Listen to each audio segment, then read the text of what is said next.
Bonjour tout le monde, bienvenue sur ce webinaire. Donc, je suis Maud Maliska, consultante Syndex pour la région Bourgogne-Franche-Comté.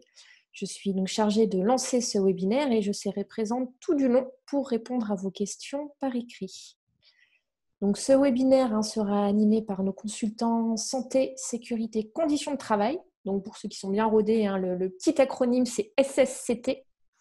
C'est-à-dire donc nos consultants SSCT, Anne Benedetto et Dimitri Paraskevaidis. Bonjour. Bonjour. Donc, pour laisser encore le temps à tout le monde d'arriver, avant de commencer ce webinaire, je vous rappelle donc que là, ce webinaire est en cours d'enregistrement. Donc, vous pourrez retrouver le replay de ce webinaire ainsi que la présentation, mais aussi tous nos autres supports, donc mémos, fiches pratiques, actualités, en nous suivant sur les réseaux sociaux, donc Facebook, Twitter et LinkedIn, et sur notre site internet, donc syndex.fr. N'hésitez pas à consulter régulièrement ce site dont vous retrouverez toutes ces informations. Pour ce webinaire, nous allons donc dans un premier temps vous parler donc de la poursuite ou reprise d'activité, notamment quelles sont les mesures de protection à prendre pour la santé des salariés, quel rôle pour le CSE. Puis, après la présentation, nous répondrons à vos questions. Donc, cette présentation, elle va donc aborder principalement la santé et les conditions de travail. Ce que je vous propose concernant les questions, pour éviter les effets de bouchon, c'est en fait de poser vos questions tout au long du webinaire par écrit. Donc, pour ceux qui viennent d'arriver, en bas de la fenêtre que vous avez, il y a un petit onglet « Converser ». Si vous appuyez dessus, vous avez une fenêtre qui va apparaître avec des questions et un petit dialogue. Donc, n'hésitez pas, au fur et à mesure de la présentation, dès que vous avez une question, vous la posez par écrit. Soit moi, je peux y répondre directement par écrit, soit on la met de côté. Et donc, à la fin de la présentation, je transmettrai ces questions à Anne et Dimitri qui répondront du coup à ce moment-là aux questions. Et pendant que Anne et Dimitri répondent, vous n'hésitez pas à ce moment-là aussi à reposer des questions s'il y a besoin. Donc, voilà pour cette petite introduction. Je vais laisser la parole à Anne et Dimitri. Je vous souhaite à tous un très bon webinaire et puis on se retrouve à la fin. Voilà, donc on va commencer donc, la présentation du webinaire. Le support qu'on va vous présenter va aborder tout d'abord le cadre légal général et le cadre légal spécifique à la situation de crise sanitaire. On parlera aussi du rôle du CSE et de la reprise ou de la poursuite d'activité. Et enfin, on parlera des mesures, des principales mesures de protection à appliquer et à faire appliquer par votre employeur. Alors, tout d'abord, il nous a semblé assez important de revenir sur ce qui faisait un petit peu consensus déjà dans le monde scientifique sur ce qu'est que le Covid ou la Covid-19. Alors, pour bien replacer les choses, le virus, c'est bien le SARS-CoV-2. Covid-19, c'est bien le nom donné à la maladie virale. C'est pour ça qu'il est plus juste de parler de la Covid que du Covid. Alors, le SARS-CoV-2 fait partie de la grande famille des coronavirus qui peuvent provoquer des maladies et des maladies plus ou moins importantes et plus ou moins intenses. Les choses à savoir, c'est que c'est un virus qui peut se transmettre de deux façons, de manière directe, par voie respiratoire, comme on connaît, avec des projections de gouttelettes de salive issues des postillons qui sont projetées au moment d'éternuement ou au moment de toux, mais aussi au moment lorsqu'il y a des discussions et que la personne parle. Puis, plus la personne parle fort, plus ces postillons sont projetés loin. C'est pour ça qu'il faut toujours faire attention. Et puis, la manière indirecte, par contact avec des objets ou des surfaces contaminées, c'est un virus qui se dépose très facilement sur les surfaces et le fait de toucher une surface contaminée, de porter la main au visage, notamment à la bouche, au nez, mais aussi aux yeux, peut faire en sorte que la personne contracte le virus. Donc la COVID-19 se manifeste très différemment selon les individus. Les pathologies peuvent être différentes et surtout l'intensité et la gravité des pathologies est très différente selon les personnes. C'est pour ça qu'on parle de forme grave ou de forme bénigne. Voilà. Il y a encore beaucoup de choses qu'on ne sait pas sur le Covid. Les recherches sont en cours. C'est pour ça qu'il est d'usage d'adopter les mesures de protection les plus avancées possibles pour pouvoir enrayer la transmission du virus. Alors, sur le SARS-CoV-2, ce qui est important de savoir, c'est que ce virus est une molécule qui est entourée d'une masse graisseuse et c'est pour ça que le savon, mais même aussi tous les produits dégraissants, lorsqu'il y a frottement, peut enlever cette membrane et donc va tuer l'appareil protecteur du virus et donc peut tuer aussi le virus par ces produits-là. À savoir aussi que le virus ne peut se multiplier que dans les cellules, c'est-à-dire que c'est le corps qui va être le foyer, le nid de multiplication de ce virus. Alors, le cadre légal, donc on va parler d'abord du cadre général, c'est-à-dire du cadre général de protection et de prévention des risques professionnels et notamment du risque sanitaire qui sera déployé dans un second temps lorsqu'on abordera le cadre spécifique. Alors, le principe général, l'article L4121-1 du Code du travail précise bien que c'est l'employeur qui doit prendre les mesures nécessaires pour assurer la sécurité et la santé physique et mentale des travailleurs. C'est une règle qui est d'autant plus d'actualité en période et qui fait toujours foi. Alors, sur ces obligations de l'employeur d'assurer la santé et la sécurité, il incombe bien sûr à l'employeur tout ce qui est relatif à l'évaluation des risques. L'évaluation des risques professionnels, donc ça c'est valable en période de Covid, mais c'est aussi valable depuis que les prérogatives sont revenues aux employeurs et aux commissions CSE, anciennement CHCT, c'est que l'évaluation des risques doit être faite de façon la plus détaillée possible. C'est-à-dire chaque unité de travail, chaque poste de travail doit pouvoir faire l'objet d'une évaluation spécifique des risques qui entourent le salarié qui occupe les unités ou les postes de travail. Pour cela, on parle beaucoup du DU. Alors, le DU, pour nous, ça reste le document qui va devoir lister tous les risques auxquels sont exposés les salariés, qui est un document qui est à mettre à jour très régulièrement, et notamment dans ces périodes de Covid. Pour cela, c'est l'employeur qui a la charge de présenter un DU, mais c'est aussi aux représentants du personnel d'alimenter ce document unique en faisant des propositions à l'employeur avec l'expérience qu'ils ont et la proximité que les élus ont avec le terrain. L'employeur a aussi l'obligation de mettre en place des actions de prévention. Alors, on parle des plans d'action. Dans des plans d'action, autrement dit des PAPRI Pacts, c'est aussi des outils qui sont utilisés pour pouvoir se projeter, pouvoir projeter la mise en place de mesures de prévention. Parmi ces actions de prévention, aujourd'hui, il est important de se poser les questions liées au télétravail, mais aussi aux espaces, aux nouveaux équipements, à tout ce qui fait l'environnement du salarié.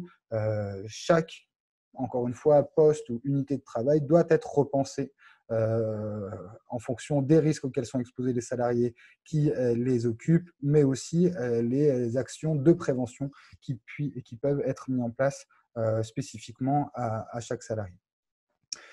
Mener des actions d'information et de formation. Les salariés doivent être formés, informés de la mise en place de ces mesures de prévention par l'employeur, mais le CSE a aussi son rôle à jouer dans le travail d'information et de formation. Puis, mettre en place une organisation et des moyens adaptés. De façon générale, l'employeur a l'obligation de mettre à disposition aux salariés un ensemble de mesures qui vont protéger les salariés dans l'environnement, mais aussi dans l'organisation de leur travail. On parle du volume d'activités adaptées, de surcharge, de surcharge, qui parfois évolue dans les périodes qu'on connaît. Repenser les horaires, les rotations des équipes, c'est des choses qui doivent être réfléchies. Et nous, ce qu'on préconise, c'est la demande du CSE ou de l'employeur de mettre en place des cellules dites Covid-19 avec des réunions régulières qui va rassembler un ensemble de personnes issues du CSE, bien sûr, mais aussi d'autres personnes qui ont les compétences pour pouvoir discuter de la mise en place de ces mesures de protection pour pouvoir réfléchir à toutes les questions qui sont posées, que ce soit de l'ordre de l'environnement de travail, des moyens matériels et humains, mais aussi de l'organisation du travail.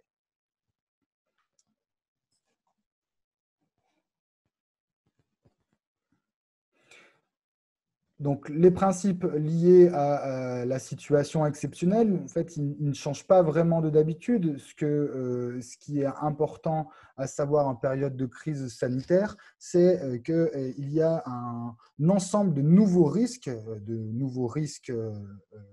sanitaires qui émergent et pour lesquels le CSE doit réfléchir pour pouvoir mettre en place les mesures de prévention adaptées en bloquant bien sûr les chaînes de transmission, mais aussi en réfléchissant à comment s'attaquer à la transmission du virus par voie indirecte, c'est-à-dire comment nettoyer les surfaces, comment pouvoir éliminer le virus à chaque fois qu'il peut se présenter. Pour cela, un des principes de base de la santé, sécurité, conditions de travail, c'est vraiment cette idée d'adapter à chaque fois que c'est possible le travail à l'homme. C'est-à-dire ne pas demander à la personne de s'adapter à la situation, mais vraiment d'adapter la situation, l'environnement de travail à la personne. C'est pour ça que le poste de travail, l'environnement doit être adapté et on ne va pas demander à la personne de vraiment devoir respecter les distances si on peut agir sur l'environnement directement. Je peux prendre l'exemple d'un salarié qui accueille du public. On va demander au public de prendre les distances de sécurité au lieu que le salarié soit trop éloigné de son bureau ou trop mal installé, ce qui peut provoquer d'autres risques, notamment des risques musculo-squelettiques ou des risques psychosociaux. On y reviendra plus tard. Encore une fois, planifier la prévention des risques professionnels dans ce contexte de crise sanitaire, c'est quelque chose qui est extrêmement important. On aura des mesures à mettre en place qui sont entièrement nouvelles, qui n'ont jamais été vues. C'est pour ça qu'il y a besoin d'une vraie information de la part des élus et aussi parfois d'avoir un petit peu d'inventivité pour pouvoir réfléchir à adapter les mesures de prévention à la situation. Enfin, nous, ce qu'on préconise, c'est vraiment des mesures de protection collective où on ne va pas seulement demander aux salariés de respecter les gestes barrières, mais on va agir au plus près de l'organisation du travail pour que ce ne soit pas seulement aux salariés de supporter les mesures de protection, mais que les mesures de prévention puissent être partagées, doivent faire consensus dans le collectif pour que chacun puisse pouvoir appliquer ces mesures sans trop de contraintes. Alors, où trouver les informations officielles? C'est vrai que voilà, on est dans une période où il y a beaucoup d'informations, c'est pas toujours facile de faire le tri. Nous, ce qu'on vous conseille, c'est vraiment d'aller sur les sites du ministère du Travail. Le ministère du Travail qui rappelle la responsabilité de l'employeur face à la protection de la santé des salariés et de la sécurité des salariés. Et puis, il en va de l'intérêt des salariés, mais aussi des entreprises, de s'attaquer à ce problème-là voilà, s'accompagne d'un dialogue social qui est partagé par l'ensemble des acteurs qui composent une entreprise. La priorité, donc, comme on vous disait, c'est bien la réactualisation du DU, qui est un document qui va pouvoir tracer tous les risques auxquels sont exposés les salariés. C'est un voilà, ce qui est important pour nous, c'est vraiment l'importance donnée au traçage des risques professionnels. Pas seulement au sein d'une unité de travail, du poste de travail. Aujourd'hui, on a des nouveaux postes, de nouvelles unités, et notamment du télétravail qui nécessite aussi l'identification de risques professionnels auxquels peuvent être exposés un salarié. Puis on a donc la participation des instances représentatives du personnel. Le CSE a une importance capitale dans la mise en place de ces mesures de prévention. On y reviendra aussi un petit peu plus tard. Alors, le ministère du Travail a aussi publié et actualise régulièrement, la dernière actualisation c'était lundi, publie déjà des questions-réponses sur son site où chaque salarié peut poser une question et le ministère se doit d'y répondre. Bien sûr, les décrets de parution viennent parfois modifier un petit peu les choses. C'est pour ça qu'on incite vraiment à chaque fois que le CSE écrit ou entreprend quelque chose, de bien se référer aux questions-réponses qui ont été actualisées. Il y a aussi les fiches conseils. Alors, le ministère du Travail a publié plus de 60 fiches conseils, des fiches conseils métiers, où par domaine d'activité, le ministère fait des préconisations spécifiques au domaine d'activité. Donc, c'est aussi des choses qui sont assez détaillées, qui peuvent être ressources lorsque des entreprises ne savent pas par où commencer.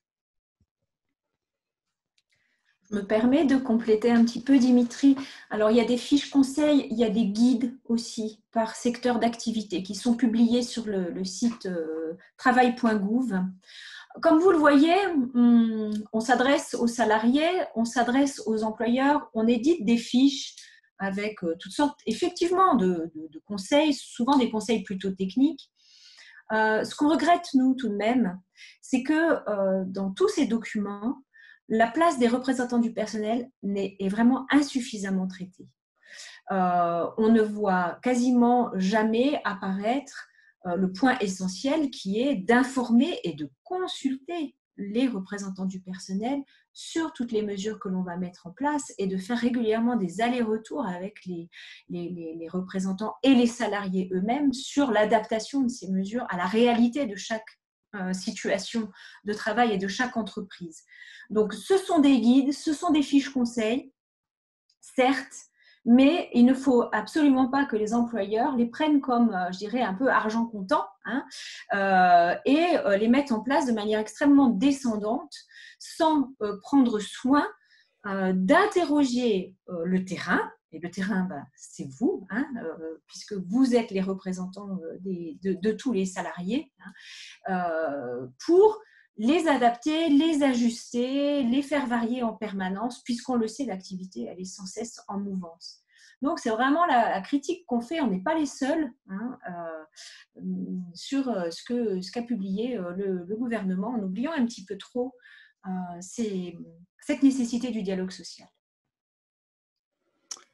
Voilà, donc il y a aussi les sites de l'INRS qu'on conseille vraiment, c'est-à-dire que l'INRS, donc l'Institut national de recherche sur la santé, qui publie régulièrement des articles sur les mesures de protection et les mesures de prévention qui sont à adapter et à adopter dans les entreprises. C'est des choses qui sont souvent plus détaillées et plus réfléchies que les prérogatives ou les conseils ministériels. Il y a aussi le site de l'ANACT, donc l'Agence nationale de l'amélioration des conditions de travail, qui publie aussi on pourrait dire des guides sur la mise en place de ces mesures de prévention, et notamment un travail qui a été fait par l'ANACT sur le télétravail et les 10 clés pour bien comprendre le fonctionnement, pour bien fonctionner en télétravail. Il y a aussi tout ce qui est publié par les organisations syndicales qui peuvent être ressources, puisque voilà, il y a plusieurs organisations syndicales produisent régulièrement des supports à destination des représentants du personnel.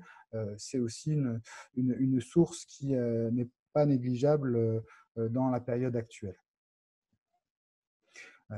Il y a également un protocole national de déconfinement qui est publié par le ministère et qui liste en 8 chapitres toutes les mesures à appliquer, et cela pour tous les secteurs d'activité.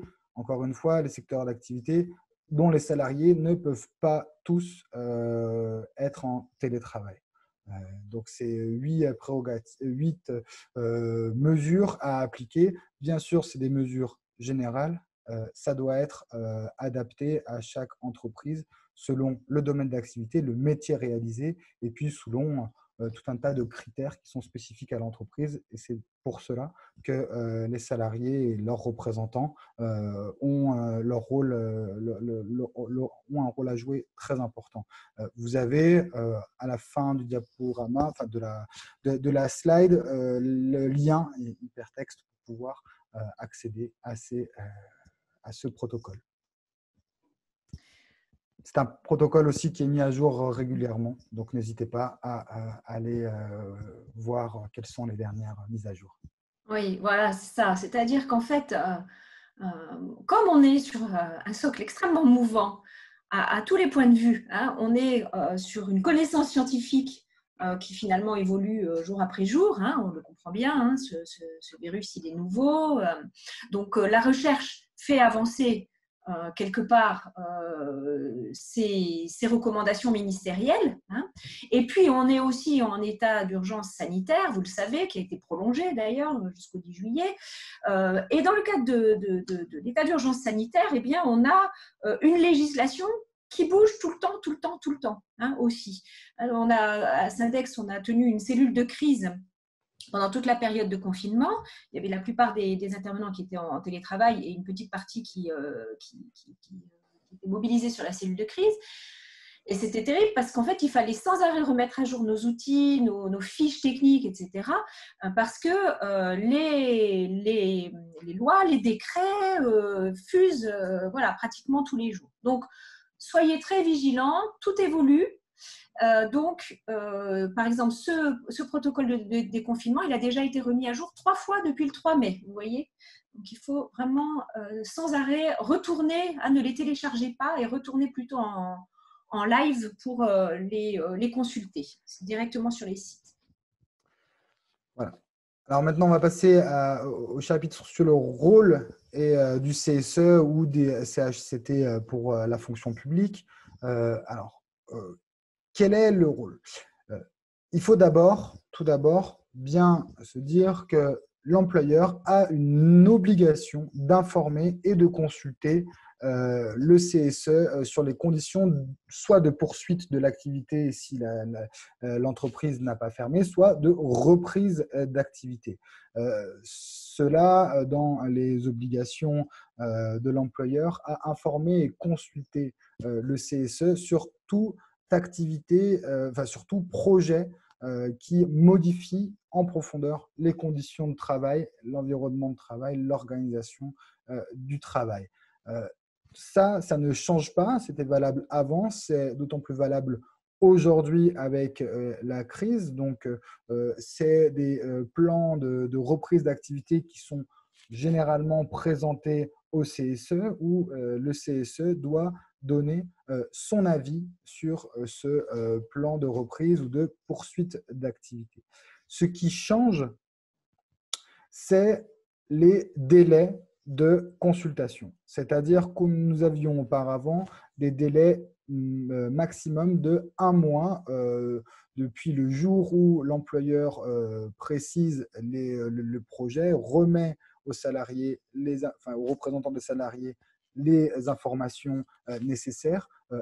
À partir de cette date-là, les représentants des salariés avaient 1 mois pour donner leur avis. Aujourd'hui, le CSE n'a que 8 jours pour donner son avis, 11 à 12 jours si le CSE souhaite recourir à une expertise.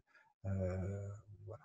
Alors voilà, typiquement, une ordonnance qui est sortie voilà, de manière très, très abrupte, on va dire, hein, qui est sortie le 2 mai. Hein, dans le cas voilà, de cet état d'urgence sanitaire, le gouvernement peut effectivement sortir comme ça des ordonnances sans que ça passe par la voie parlementaire. Hein, et cette ordonnance dit, attention, hein, uniquement sur l'information consultation qui porte sur la reprise d'activité dans le cadre de la crise sanitaire Covid-19, donc c'est très cadré hein, en même temps, hein, circonstancié. Là, eh bien, les délais d'information consultation habituels sont réduits drastiquement, hein, puisqu'ils passent de 1 mois à 8 jours, pardon. Excusez-moi du lapsus, on avait tellement peur qu'on n'ait même plus de temps. Voilà, 8 jours ou 11 ou 12 jours avec une expertise, lorsque vous nommez un expert. Alors qu'en temps normal, c'est 1 mois pour rendre un avis et 2 mois avec expert. Hein. Voilà. Mais c'est bien, on insiste là-dessus, c'est bien circonstancié à cette période Covid. Hein. Cette ordonnance, elle est circonscrite dans le temps, je crois, jusqu'au 31 août. Voilà. Sauf si prolongation, bien sûr. Hein.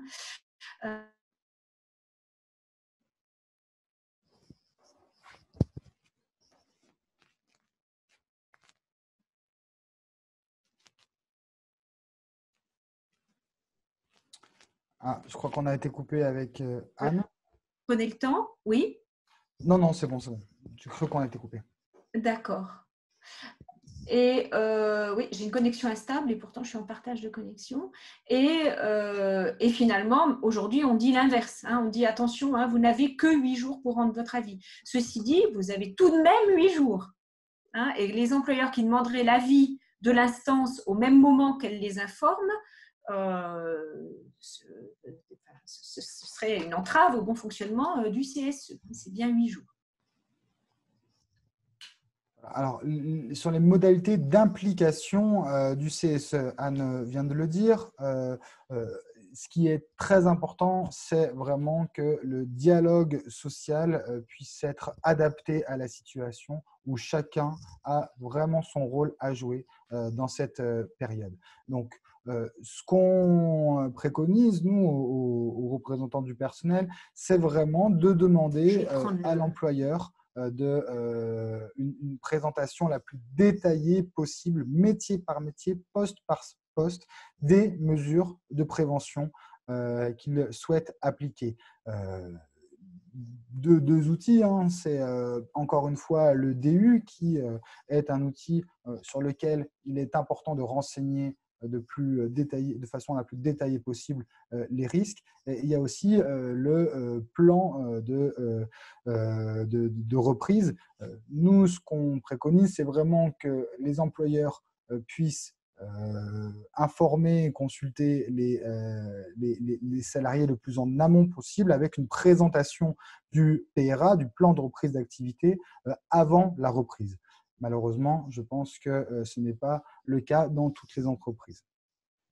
En cas de reprise, Anne vient de le dire, donc il est important que le CSE ait un délai suffisant pour pouvoir, d'une part, recevoir toutes les informations nécessaires, mais aussi de pouvoir avoir le temps d'analyser ces mesures prévues, de se questionner, mais aussi, pourquoi pas, d'aller voir au plus près du travail effectué, voir les salariés sur leur poste pour leur demander si les mesures de prévention lui semblent cohérentes avec le travail qu'ils réalisent. et si les risques évalués sont bien présents pour le salarié et s'il n'y a pas d'autres risques que le salarié pourrait identifier.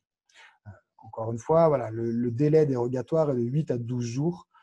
C'est vraiment très, très court. Donc, on préconise vraiment aux représentants du personnel d'activer ce processus de réflexion autour du plan de reprise d'activité le plus en amont possible. En cas de reprise d'activité, le CSE donc rend son avis.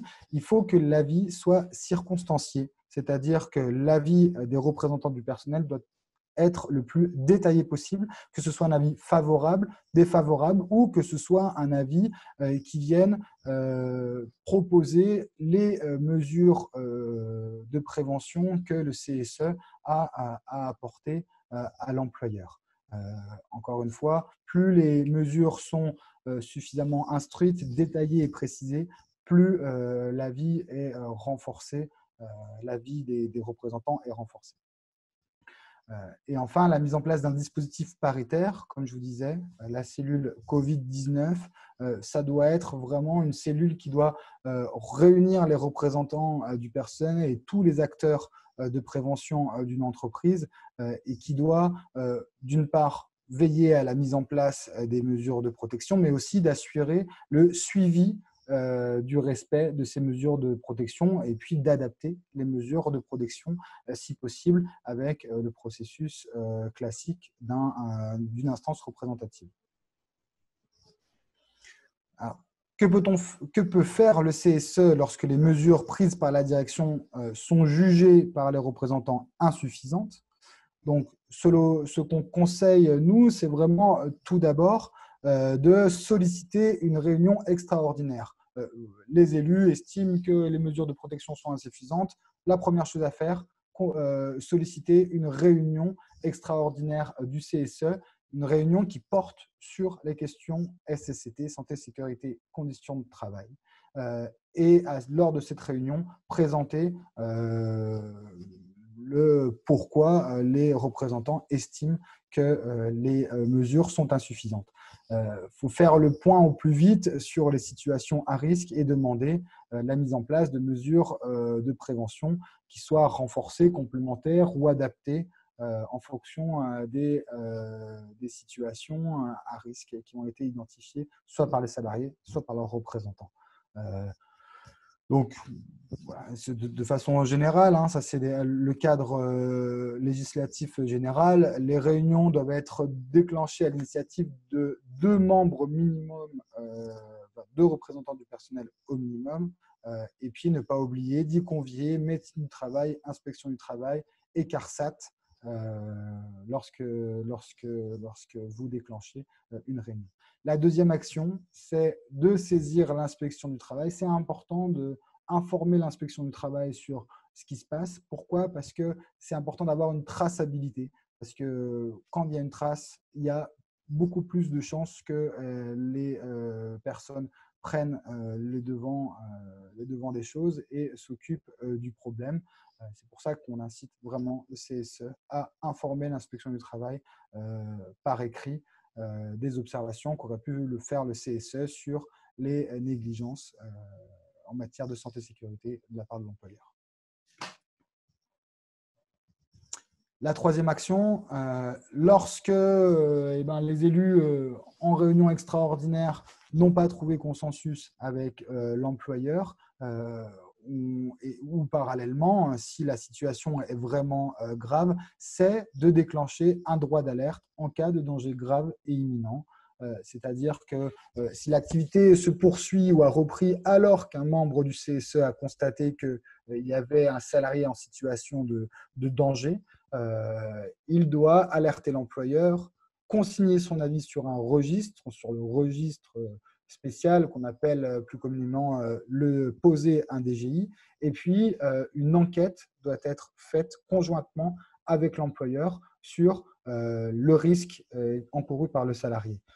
S'il y a un accord entre l'employeur et le CSE sur le caractère dangereux de la situation, des mesures de prévention sont décidées, sont appliquées, et à ce moment-là, on clôt le problème. Si il y a un désaccord sur la réalité du danger, un désaccord entre l'employeur et les représentants du personnel, on conseille vivement au CSE d'alerter l'inspection du travail et parallèlement informer le salarié particulièrement exposé à un danger d'utiliser son droit de retrait, qui est un droit de retrait, on le rappelle, c'est un droit individuel, c'est-à-dire que c'est le salarié qui doit appliquer son droit de retrait lorsqu'il se sent en danger ou particulièrement exposé au risque de contamination. Le CSE peut accompagner ce droit de retrait par la mise en place d'un DGI. Alors, aujourd'hui, la médecine du travail est extrêmement mobilisée sur ces missions de lutte contre la propagation du virus. Ce qu'il faut savoir, c'est que la médecine du travail a obligation de diffuser aux employeurs, aux salariés des messages de prévention, de conseiller les entreprises sur la façon de mettre en œuvre les mesures de prévention.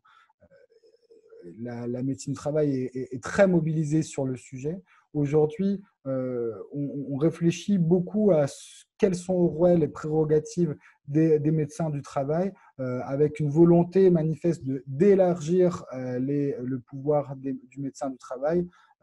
Aujourd'hui, on attend encore les décrets d'application qui concernent la possibilité d'un médecin du travail de prescrire ou de renouveler un arrêt maladie. Pour l'instant, les décrets ne sont pas encore parus, mais ça devrait se faire dans les prochains jours. Ça, c'est quelque chose qui va être assez important. Et puis aussi pour les médecins généralistes qui se retrouvent parfois sous l'eau ou trop déconnectés de la réalité dans le monde du travail. Et puis donc enfin, le nombre d'heures de délégation des représentants du personnel peut évoluer, c'est-à-dire que le CSE peut demander une augmentation du nombre d'heures de délégation. Pourquoi ? Parce que l'article R 2314-1 du Code du travail explique bien qu'en cas de circonstances exceptionnelles, les représentants du personnel peuvent demander une augmentation de leur nombre d'heures de délégation. La crise sanitaire actuelle consiste, bien entendu, une circonstance exceptionnelle. C'est pour ça qu'on invite les représentants du personnel à demander des dérogations pour pouvoir augmenter leur crédit d'heure et ainsi pouvoir appliquer leurs prérogatives en matière de santé, de sécurité et de conditions de travail. Voilà. Anne, tu prends la suite ? D'accord, merci. Donc, je vais poursuivre cette présentation. Je vois qu'il y a beaucoup de questions qui arrivent parce que je ne les vois pas elles-mêmes, les questions, mais j'ai vu qu'il y en avait plus de 50 là qui étaient déjà arrivées. Je voulais juste vous dire, parce que peut-être parmi les questions, il y a celle de « Est-ce qu'on va recevoir le document ?» Donc oui, vous allez recevoir le document puisque vous voyez bien que voilà, on ne rentre pas dans tous les détails de toutes les diapos. Donc bien sûr, c'est important que vous l'ayez à la suite de la présentation. Maud, est-ce qu'il y a vraiment des choses que tu penses importantes de traiter là à mi-parcours? Enfin, on a même un peu plus que la moitié du parcours. Oui, je pense qu'effectivement, il y a quelques petites questions techniques qui méritent de s'attarder parce qu'effectivement, il y en a beaucoup au fur et à mesure et qui sont très orientés sur vos champs santé, conditions de travail. Donc, je vais effectivement en poser quelques-unes. Il y avait une première question de Christian sur le fait que l'ARS ne cesse depuis le début de minimiser l'utilité des masques, sauf pour les personnes en contact direct avec les malades. Et la question, c'est bon, est-ce qu'on est plutôt dans la gestion de crise d'approvisionnement ou sur une réalité sanitaire ? Ouais. Alors, bon, pas que l'ARS, je dirais le gouvernement en général. Bon, c'est une question, de toute façon, auquel on s'attend toujours. Cette question des masques, cette question finalement des équipements de protection individuelle. On va y revenir quand même un petit peu dans la suite, mais parlons-en maintenant. Dimitri a montré que le Code du travail prévoit alors, 9 principes de prévention dans l'article L41-2. Et parmi ces principes de prévention, il est vraiment dit que on privilégie toujours la protection collective à la protection individuelle. Alors, dans le cadre de notre Covid, on est dans la même logique et là, nous, on est assez d'accord finalement avec ce que disent les autorités sanitaires et les autorités publiques, à savoir qu'un masque ne se substituera jamais aux mesures déjà de distance physique, de réflexion sur l'activité, sur l'évitement du nombre de personnes dans un même local, etc. Parce que le masque peut même être carrément, moi je dis souvent, un trompe-l'œil. C'est-à-dire qu'il peut être un leurre. On va mettre un masque et on va se dire « Oh, super, je suis complètement protégée, je vais pouvoir aller tout près de mes petits copains ou alors empoigner n'importe quoi. » Non, pas du tout. Parce que le masque, il va ne protéger que si on le met en place correctement. C'est-à-dire on se lave les mains, on le met en place. On ne le touche plus jamais une fois qu'il est en place. Quand on l'enlève, il faut éviter de se contaminer, de s'auto-contaminer, parce que c'est très rapide, c'est très facile de mal le manipuler, de mal le retirer. Et ensuite, il y a le risque au moment de l'évacuation du masque. Donc, quelque part, alors bien sûr que comme il n'y avait pas de masque, on a dit que ce n'était pas la peine d'avoir des masques. Le gouvernement, c'est sûr, a été un peu pris en défaut. Maintenant, attention, le masque n'est pas la solution, voire même peut être une espèce de fausse solution. Vraiment, nous, ce qu'on préconise, c'est changer les procédés, revoir complètement l'organisation des locaux de travail, de la manière de travailler. Et si vraiment, on ne peut pas respecter les distances, alors le masque, effectivement, oui, il va permettre de générer cette contagion de manière très importante. Voilà, donc voilà ce qu'on peut dire sur les masques. Il est vrai qu'ils ne sont toujours pas, de toute façon, ils ne sont toujours pas obligatoires à porter. Par contre, un magasin peut imposer à ses clients de porter le masque. Une entreprise peut, dans son plan de reprise d'activité, imposer aux salariés de le porter et auquel cas, effectivement, si un salarié ne porte pas son masque, on va être dans le cas de figure exactement comme pour des chaussures de sécurité ou pour des bouchons d'oreilles. Si la personne ne les porte pas, à ce moment-là, elle engage sa responsabilité et il peut y avoir une sanction. Il peut y avoir une sanction disciplinaire. Maintenant, au CSE, de montrer que ce n'est pas une solution, en tout cas, suffisante. Tout à fait. Merci Anne. Une autre question de Lucie Laurier concernant l'évaluation des risques. Sur est-ce que cette évaluation des risques, elle ne peut passer qu'au CSEC, donc CSE central, ou est-ce qu'elle doit passer dans tous les CSE d'établissement et également des différentes entités des entreprises? Dimitri, peut-être, je ne sais pas. Alors, ça doit être… nous, ce qu'on préconise, c'est vraiment d'adapter les plans de prévention au plus près du travail effectué. C'est-à-dire que ce qu'on a peur, c'est que parfois, si on sollicite un IC CSE et qu'il y a des spécificités sur un site, on n'est pas sûr que ces mesures de prévention soient applicables, en tout cas la plus pertinente possible. Après, bien sûr, il y a aussi les instances représentatives. Nous, ce qu'on préconise, c'est vraiment d'adopter ces plans de prévention au plus près donc dans tous les CSE et de faire remonter aux IC CSE les choix qui ont été faits pour pouvoir alimenter des préconisations au niveau de lycée. Il n'y a plus trop d'IC, mais parce qu'on est encore, t'es encore sur les IC, CHSCT, limite. Ouais, il y a aussi des IC-CSE qui ont moins de prérogatives SSE, mais qui ont toujours les prérogatives parfois économiques. Et des fois, CSE centraux. Il y a Mais des liens. de toute façon, un document unique, il est à la maille de l'entreprise. Voilà. Donc, l'information consultation, elle est CSE établissement.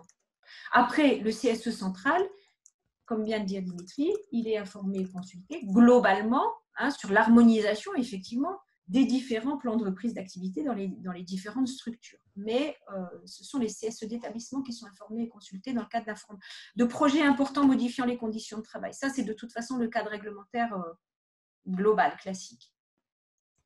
Parce que là, justement, je voulais en parler de l'actualisation du document unique. On file là-dessus vite fait et on revient après, Maude, où il y avait... Question, ça marche, oui, parce qu'il y en a vraiment beaucoup.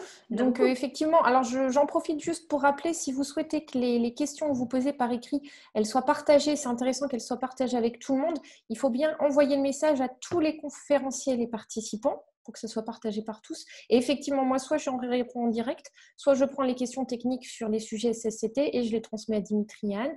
Et si on n'a pas le temps aujourd'hui de traiter vos questions, vous inquiétez surtout pas, on a toutes les questions, on les note bien, on a vos coordonnées, donc on vous recontactera si vous n'avez pas la question lors de ce webinaire. Et donc, je relaisse la parole à Anne et Dimitri. On prend toujours le risque en traitant les questions.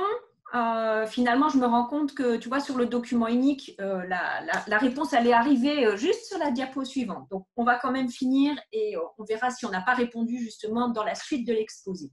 Donc, l'actualisation du document unique d'évaluation des risques, Dimitri en a déjà beaucoup parlé, il a dit l'essentiel, c'est que ce document unique, comme toujours, comme depuis le début de son existence, le 6 novembre 2001, ça fait bientôt 20 ans, que chaque entreprise doit élaborer un document unique dans le cadre d'une approche participative, c'est-à-dire que ce n'est pas une personne dans l'entreprise, le représentant HSE ou RH ou je ne sais qui, ou directement l'employeur, qui construit son petit document unique dans son coin, dans son bureau. Non, pas du tout. C'est une approche participative, c'est une approche basée sur l'analyse du travail réel, parce que si on se base uniquement sur les fiches de poste, vous savez très bien que ça dit, je ne sais pas, 1/20 de ce qu'est l'activité réelle.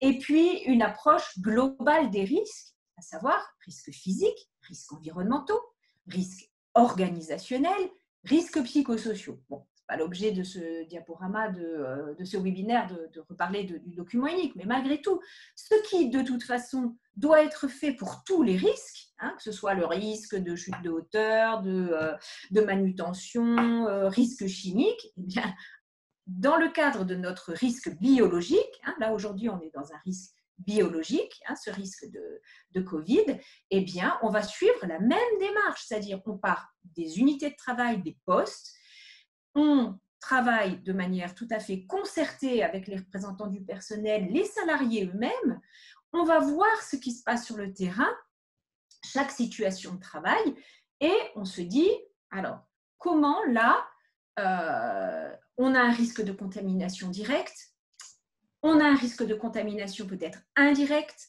comment on va faire? Quelles décisions, quelles mesures de protection on imagine pouvoir mettre en place? Et puis, ça ne se termine jamais parce que ce DUERP, justement, par essence même, il n'est jamais finalisé complètement. Il va bouger parce que, justement, la reprise va se faire. Elle va se faire de manière progressive. On va avoir une première vague de personnes qui va revenir dans l'entreprise et puis ça va monter certainement en cadence au fur et à mesure. On le voit beaucoup ça dans le secteur industriel notamment, mais aussi dans le médico-social où ça reprend de manière très, très séquencée. Eh bien, dans ce cas-là, on va à chaque fois regarder si finalement on a bien évalué les risques. Et au-delà du risque sanitaire, du risque de contamination, ce qui est très important d'étudier avec l'employeur dans le cadre d'une démarche concertée, ce sont ce qu'on appelle les risques indirects, les risques induits. Dimitri l'a dit, on va modifier la manière de travailler parce qu'on va porter un masque, parce qu'on va être distancié de ses collègues, parce que les process vont être complètement modifiés pour justement éviter les contaminations. on va avoir des risques psychosociaux qui vont apparaître, liés au sentiment d'insécurité, à des relations sociales qui vont être perturbées, aussi parce qu'il va y avoir énormément de polyvalence, hein, ça on est en train de le constater, hein, il y a de la polyvalence qui se met en place. Pourquoi? Parce que par exemple, pour éviter d'avoir trop de monde sur un même plateau, un même atelier, dans les mêmes locaux, on va par exemple modifier les horaires de travail et constituer 2 équipes à la place d'une. Ça veut dire qu'on va complètement changer la manière de travailler et que parfois, un même salarié va tenir 2 postes, 2 ou 3 postes. Donc, on va avoir une espèce de polyvalence accélérée, contrainte, qui peut générer des risques psychosociaux, la peur de mal faire, le sentiment d'être complètement débordé. On va avoir des risques de troubles musculo-squelettiques, de lombalgie. Pourquoi? Parce que des choses qu'on pouvait faire à 2 auparavant, on ne peut plus parce qu'il y a ce risque de contamination. Pourquoi aussi? Parce que donc on va porter beaucoup plus. On va beaucoup se déplacer. On va aussi être contraint par des écrans. Vous savez, les fameux écrans plexiglas. Prenez le cas d'une hôtesse d'un hôte de caisse, une femme dans les supermarchés, on les voit tous les jours. Ils sont contraints, leurs gestes sont entravés par ces cloisonnettes. Vous voyez bien quand vous allez payer ou quand vous avez besoin de faire passer une marchandise autrement. On est contraint, on est gêné, donc on risque d'avoir des risques de troubles musculo-squelettiques ou de problèmes lombaires, des risques de chute. Il suffit, j'ai des lunettes, je mets un masque, et bien, hop, de la buée sur les lunettes. Risque de chute de plein pied, ça c'est des choses que vous devez envisager aussi avec l'employeur pour que ça apparaisse dans le document unique. Et puis le risque chimique non négligeable qui va être généré par l'utilisation notamment de tous ces désinfectants, de tous ces gels hydroalcooliques, de tous ces virucides qui aujourd'hui se déploient. Alors, Dimitri l'a dit, soyez vigilants. On n'a pas besoin pour détruire la petite enveloppe lipidique du SARS, du virus, on n'a pas besoin d'utiliser des litres et des litres de désinfectants, d'eau de javel, etc. On est en train de générer des risques chimiques, des catastrophes écologiques avec ces lingettes qu'on va retrouver partout. Il paraît que les stations d'épuration sont... Enfin, c'est consternant de voir tout ce qui est jeté avec les eaux usées. Donc, soyez vigilants. Le savon suffit.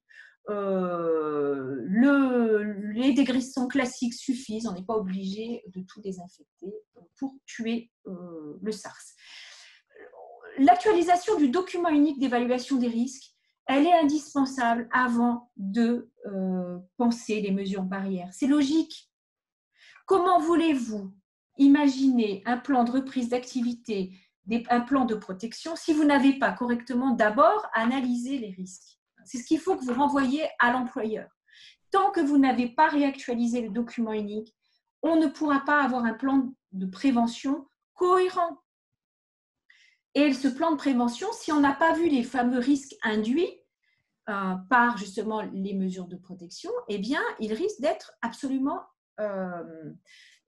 incomplet, insuffisant. Et c'est ce qu'on rencontre énormément dans les entreprises. Alors, on a aussi les documents uniques réactualisés n'importe comment.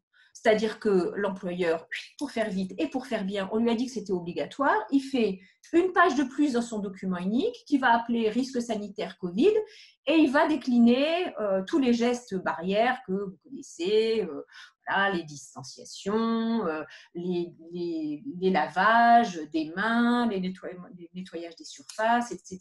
Il va mettre ça, pof, pour tous les services, pour toutes les activités. Donc, c'est un document unique qui est complètement inintéressant, une mise à jour complètement inintéressante, qui est juste là pour finalement se mettre en conformité avec les obligations. Et ça, vous devez, vous, le CSE, dire que ce n'est pas recevable. Si vous êtes consulté sur un document unique mis à jour avec juste une colonne, tiens, ben voilà ce qu'on va faire, complètement prescrit, complètement descendant, pas du tout adapté à l'activité et qui n'envisage absolument pas les risques induits, là, vous pouvez actionner ce que Dimitri vous a montré tout à l'heure, c'est-à-dire vous dites non, l'information, elle ne nous convient pas, la mise à jour du document unique n'est pas suffisante et ne nous permet pas de faire le tour de tout ce qui va se passer au moment de la reprise. On demande une réunion de CSE extraordinaire et on vous dit que pour nous, l'information n'est pas correcte. Ça permet parfois de repousser les délais. Alors, on a inscrit là, au coin de la diapo, cas Amazon, parce que c'est un cas qui est de notoriété publique, puisque finalement, le jugement Amazon est paru dans la presse, on peut se le procurer facilement. L'inspection du travail et le tribunal de Versailles ont sommé l'employeur Amazon de revoir complètement sa copie de documents uniques liés à la pandémie. Ils avaient fait ce que je vous dis, c'est-à-dire une simple colonne avec quelques phrases sur, voilà, on dira aux salariés d'aller se laver les mains régulièrement, on dira aux salariés d'éviter de se croiser, on dira aux salariés de travailler avec des horaires différents. Le document unique n'était pas du tout suffisant. Il n'analysait pas les risques psychosociaux. Et donc, le tribunal a demandé aux entrepôts de toute la France de revoir leur document unique et leur plan de reprise d'activité. Et aujourd'hui, ils n'ont toujours pas repris. Donc, pour vous donner un exemple d'une grosse entreprise qui n'avait pas fait correctement son travail et qui a été effectivement retoquée. On collectionne les injonctions des inspecteurs du travail qui ont fait un énorme boulot là, pour la plupart des entreprises qui les ont sollicités, en reprenant justement tous ces éléments réglementaires que Dimitri vous a présentés tout à l'heure et en obligeant les entreprises à se mettre au pas et au pli et à faire des plans de protection dignes de ce nom. Alors, un plan de protection, un plan de reprise d'activité ou un plan de continuité d'activité, ce ne sont pas ce qu'on appelle le plan de reprise d'activité, il n'a pas vraiment de caractère obligatoire. Ce qui est obligatoire, c'est un plan de protection, un plan de prévention, un plan de protection. S'il s'appelle plan de reprise d'activité, tant mieux. S'il ne s'appelle pas comme ça, ce n'est pas une obligation. Maintenant, par contre, vous devez être destinataire, vous le CSE, d'une information suffisante comportant 1. L'évaluation des risques dans le document unique, 2. Des mesures de protection qui vont passer de la prévention, ce qu'on appelle la prévention primaire, c'est-à-dire agir sur le risque à la source, jusqu'à, on va dire, les équipements de protection individuelle qui, encore une fois, ne sont obligatoires que si vraiment toute la prévention primaire, la prévention collective, l'élimination du risque à sa source ne peut pas être mise en place. La première mesure de protection, c'est la mise en télétravail, pour tous les métiers pour lesquels cela est possible. C'est d'ailleurs la mesure gouvernementale phare qui est édictée dans le plan de déconfinement national. Mise en télétravail, lorsque l'on peut éviter de se rendre sur le lieu de travail, c'est l'idéal. Ça ne veut pas dire que le télétravail ne comporte pas de risques. Loin s'en faut. Néanmoins, au regard de la contamination, effectivement, on est protégé de ce risque-là. Mais le télétravail génère des risques importants et notamment des risques psychosociaux. On en parlera tout à l'heure. Deuxième chose que l'on doit voir apparaître dans le plan de reprise d'activité ou le plan de protection, ce sont les mesures de protection organisationnelles. Avant les masques, avant les marquages au sol, avant ces petits systèmes d'ouverture des portes avec le coude, etc., on regarde les modes opératoires, on regarde les flux, non seulement des hommes, mais aussi du matériel. On regarde les horaires. Est-ce que justement on peut adapter un petit peu les horaires pour éviter que les gens soient trop nombreux dans les espaces? On est dans la prévention des goulots d'étranglement en entrée, en sortie, au moment des pauses, au moment de la restauration de midi, et on sensibilise le personnel. Ça, c'est très important. Il faut que vous vérifiez qu'on a prévu dans le plan de reprise d'activité de longs moments où l'on va discuter, sensibiliser le personnel sur ce plan de prévention, sur toutes les mesures qui sont mises en place. Aujourd'hui, on se rend compte, on a beaucoup de contacts avec les entreprises, on a pas mal d'expertise en cours de pré-reprise. il y a déjà des relâchements. On constate que même si les choses ont été très bien pensées au départ, en accord avec les représentants du personnel, avec les salariés, on a sans arrêt des réajustements à faire parce que ça ne marche pas dans toutes les situations et il faut les revoir. Ensuite, les mesures de protection technique. Les mesures de protection technique, ça va être, comme on le disait tout à l'heure, des petites cloisonnettes, des rideaux, des séparations, des marquages au sol, l'aération des locaux, 3 fois 15 minutes par jour, ce sont les préconisations nationales. L'ouverture des portes, on évite de laisser certaines portes fermées. Alors attention, il y a les portes coupe-feu, celles-ci, il ne faut pas les laisser ouvertes, pardon, ou en tout cas très exceptionnellement. Les nettoyages, les désinfections et la jauge. Alors la jauge, la fameuse jauge de 4 mètres carrés par personne dans les espaces partagés. Ça, c'est très, très développé dans le protocole national que vous a présenté Dimitri tout à l'heure. Vous prenez un espace de travail, vous enlevez de la surface toutes les surfaces prises par les bureaux, les machines, les armoires, les sièges, etc. Vous prenez la surface restante, vous la divisez par 4 et vous avez le nombre de personnes maximales autorisées dans cette surface.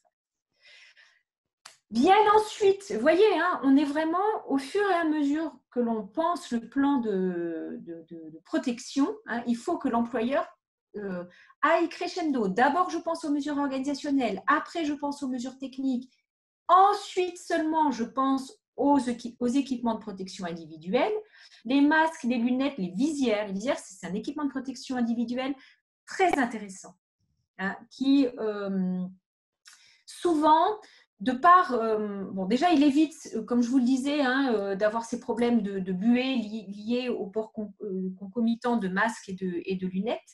Et de par son dimensionnement, il évite aussi que l'on porte un peu trop régulièrement les mains au visage. Cette barrière comme ça, qui est un peu distanciée du visage, elle évite les réajustements que vous avez tendance à faire, on le voit nous tous dans la vie quotidienne, avec le masque, on est tout le temps en train de tripoter finalement, au risque de s'auto-contaminer, comme on vous l'a dit. Éventuellement, bien sûr, les combinaisons, les surblouses, les gants, mais on reviendra sur les gants. Attention aussi, alors là, ça aussi, on est vraiment dans un dispositif souvent trompe-l'œil. Modification de l'organisation du travail rendue nécessaire par les mesures techniques et individuelles. Comment justement, parce qu'on a mis en place tout ce que je viens de dire plus haut, eh bien, on va adapter la charge de travail, on va adapter les cadences de production, on va revoir les tâches allouées, on va revoir certains process. Ça, c'est très, très, très important. L'autre jour, j'étais avec une équipe de l'industrie automobile qui disait attendez,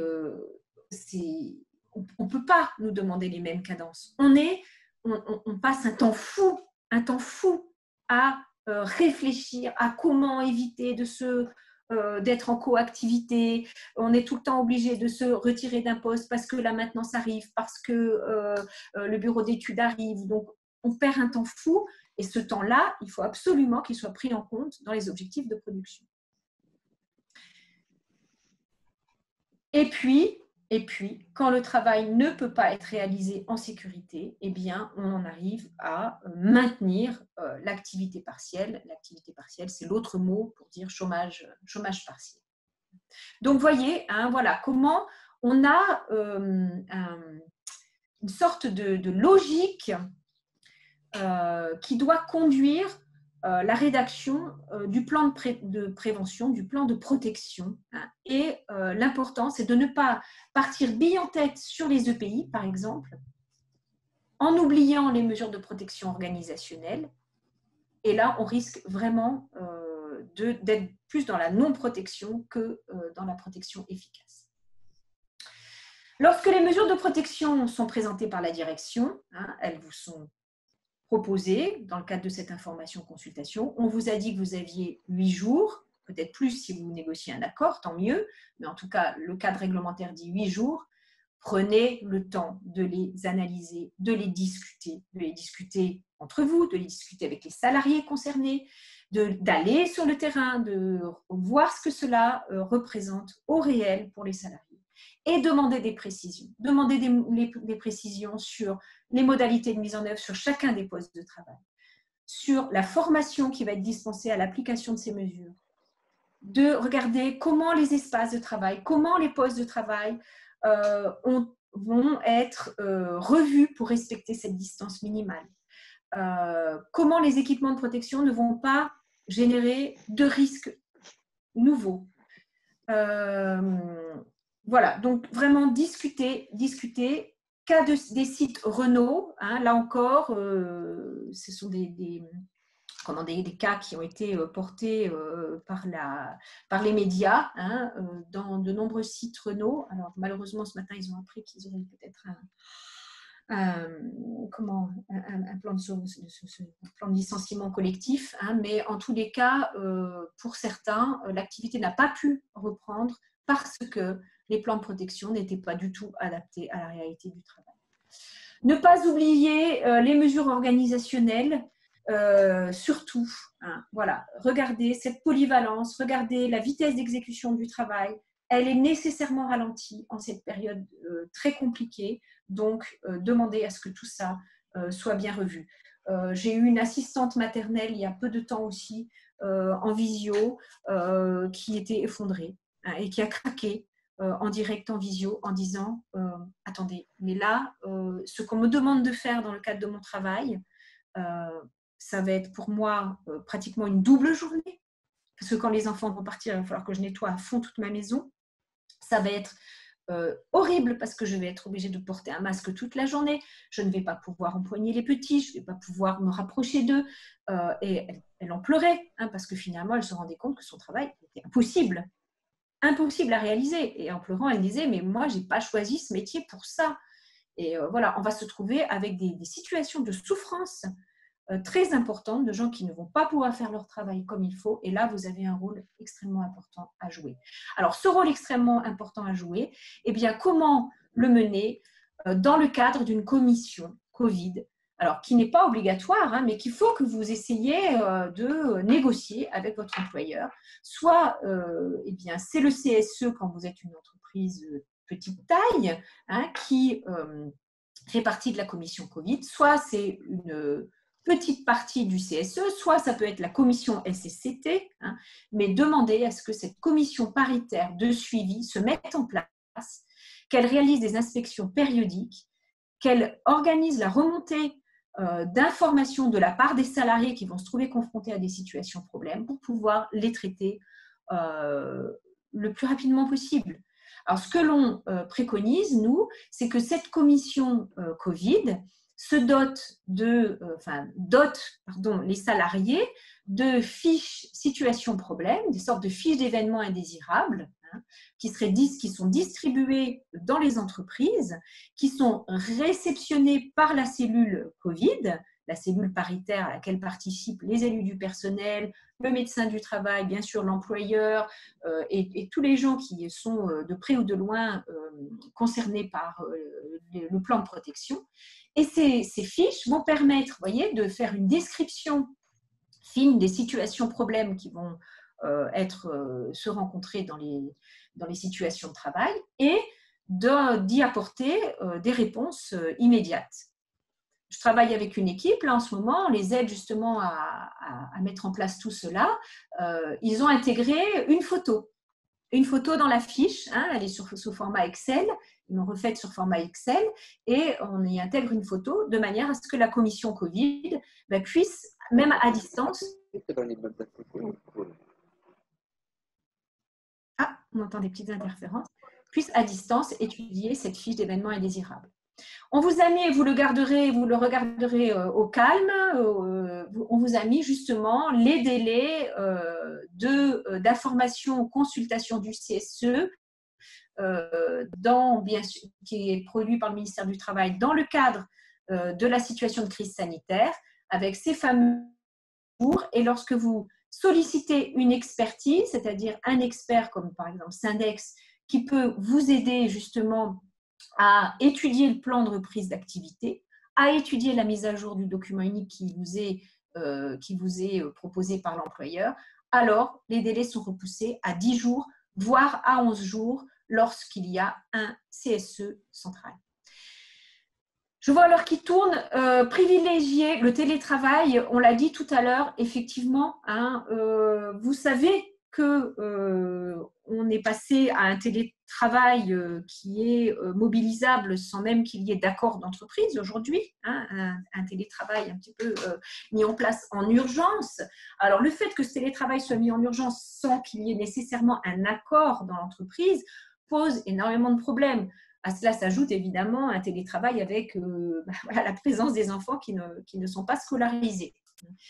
Toujours est-il que vous devez aussi être très vigilant à ce que les conditions du télétravail soient soutenables, soient acceptables, en vérifiant que l'employeur donne à minima le matériel de base hein, aux salariés pour qu'ils puissent réaliser ce télétravail, c'est-à-dire à minima un ordinateur portable, mais on sait que travailler sur une longue durée sur un ordinateur portable, ce sont des cervicalgies qui vont apparaître très rapidement hein, parce que la posture n'est pas bonne. Donc l'idéal, c'est quand même un double écran et c'est un clavier et une souris à part. Adapter le contenu et la charge de travail.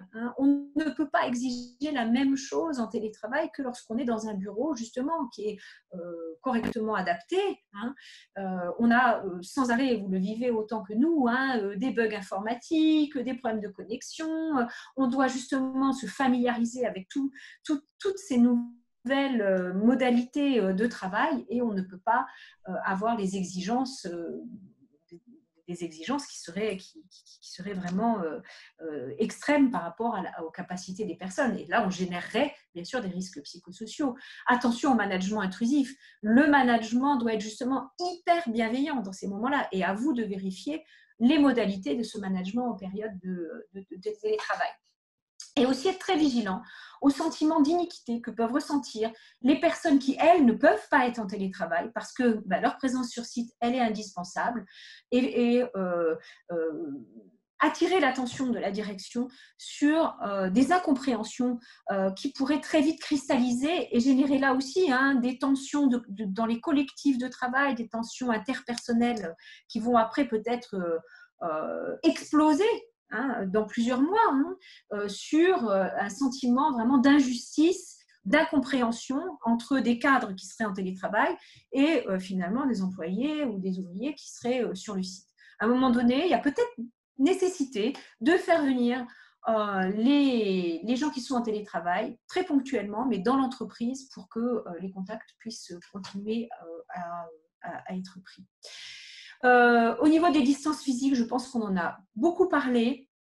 Donc, je vais passer ce slide-là. On parle de la jauge de 4 mètres carrés, j'en ai parlé. Éviter les réunions, éviter les rassemblements de personnes, puisqu'on est sur des rassemblements de 10 maximum, en référence au décret du 11 mai dernier. Attention aux situations de coactivité, bien sûr. Ce sont les situations dans lesquelles on a le plus de risques de contamination. Il faut les recenser, il faut les décortiquer, les analyser à travers le document unique et mettre en place des situations organisationnelles dans le plan de reprise d'activité ou dans le plan de protection. La distanciation physique entre les salariés, les flux, les horaires, la question des locaux sociaux, on en a parlé, les salles de pause, les vestiaires, ce sont vraiment des points à analyser de manière très très fine en concertation parce que ce sont des lieux où les contaminations peuvent vraiment se produire de manière très fréquente. Supprimer les fontaines à eau, les cafetières, arrêter les distributeurs, certes, tout ça, oui, pour éviter effectivement que les mains soient contaminées, mais maintenant, qu'est-ce qu'on met à la place? Qu'est-ce que l'on propose aux salariés? Quelles sont les conditions soutenables d'une restauration apportée du coup par les salariés lorsqu'il n'y a plus de cantine collective, etc. Tout ça doit être vraiment bien discuté. Distanciation physique salarié-client, de la même manière, bien sûr, lorsqu'on est au contact avec des clients, mais on va dire aussi des usagers ou des bénéficiaires dans le secteur médico-social, dans le secteur sanitaire, Là encore, il faut vraiment essayer de réfléchir à comment se passe l'activité pratiquement à tous les instants d'une journée pour se dire, alors là, on va se trouver face à une situation problème. Mettons-nous autour de la table ou de l'ordinateur, puisqu'aujourd'hui on travaille beaucoup en visio, décortiquons cette situation et essayons de réfléchir à la manière dont on peut éviter qu'elle se produise.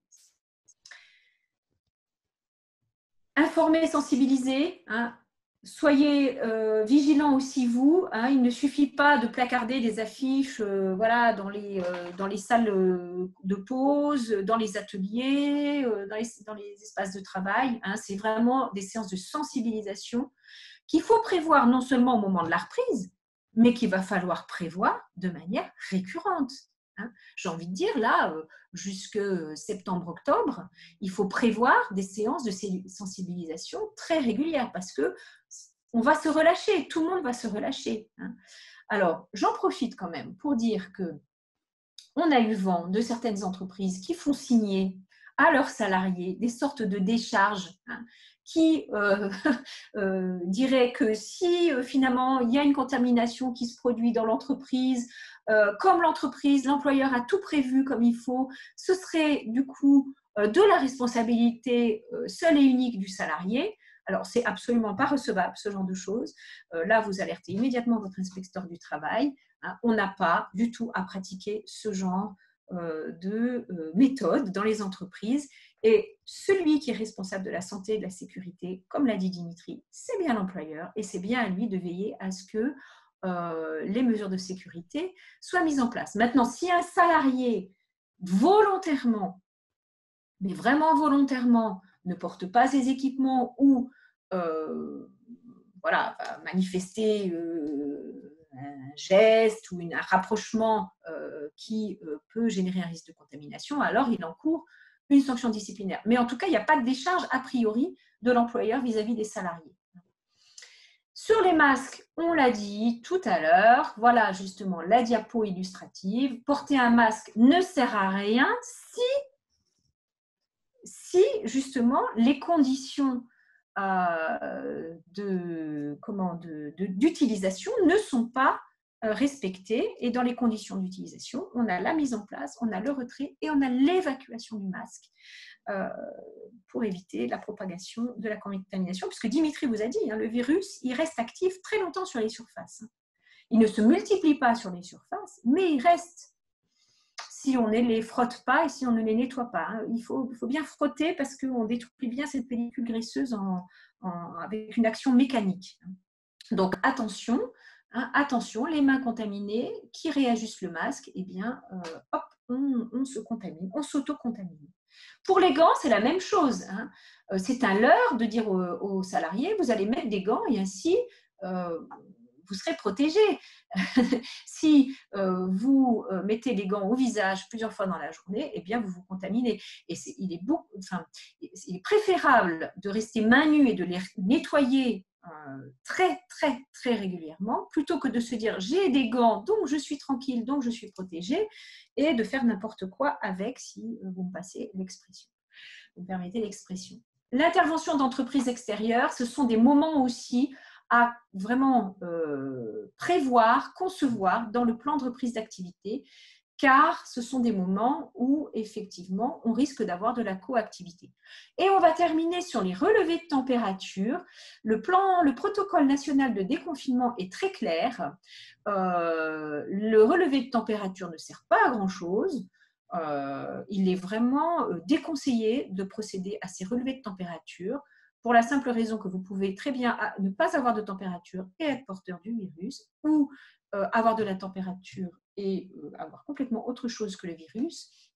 Et c'est une atteinte aux libertés, en plus de ça, que d'obliger à prendre sa température. On peut préconiser de prendre sa température avant de venir au travail et de ne pas venir quand on en a un petit peu, mais il faut s'arrêter là dans l'obligation. Lorsqu'un salarié est contaminé, bien sûr, le plan de prévention, le plan de reprise d'activité doit prévoir un protocole extrêmement précis. Et ça doit être discuté avec le médecin du travail et avec les sauveteurs secouristes pour isoler, protéger et évidemment faire rapatrier un salarié qui présenterait des symptômes et ensuite désinfecter. Alors là, effectivement, on parle de désinfection lorsque vraiment il y a eu un cas avéré de contamination. On parle de désinfection du poste de travail. Voilà, alors je crois que les messages principaux qu'on voulait vous passer ce matin, hein, c'est veiller à ce que les plans de reprise soient adaptés, veiller à ce que votre action soit vraiment bien prise en compte par l'employeur, hein. Veillez à ce que, au-delà de la reprise, toutes les mesures de protection soient réajustées en permanence parce qu'il va y avoir des tas de choses qui vont arriver, qui vont nécessiter de revoir tout le temps ce plan de reprise. Et juste rappeler à l'employeur que l'intelligence collective, elle existe et que plus il s'appuiera sur l'intelligence collective et mieux ça se passera. Parce que malheureusement, parfois, les employeurs, ils ont encore un petit peu tendance à penser que l'intelligence, c'est eux et eux seuls qui la portent et qu'il suffit de faire descendre leur intelligence partout pour que tout le monde soit heureux. Ce n'est pas tout à fait ça la réalité. Donc n'oublions pas, un risque peut en cacher un autre. Supprimer un risque peut en générer un autre. L'activité, par nature, elle est soumise à des aléas, à des imprévus. Donc, les mesures de prévention doivent être pensées, repensées au quotidien, au regard des situations réelles de travail et dans le temps. Et on espère que ce temps, quand même, prendra fin dans un délai pas trop lointain. Merci beaucoup pour votre attention. Et on va redonner la parole à Maude. Merci Anne et Dimitri. Effectivement, on va pouvoir passer aux questions qui ont été nombreuses. Alors, on s'excuse, on a effectivement un petit problème technique là. A priori, les questions des uns et des autres n'apparaissaient pas.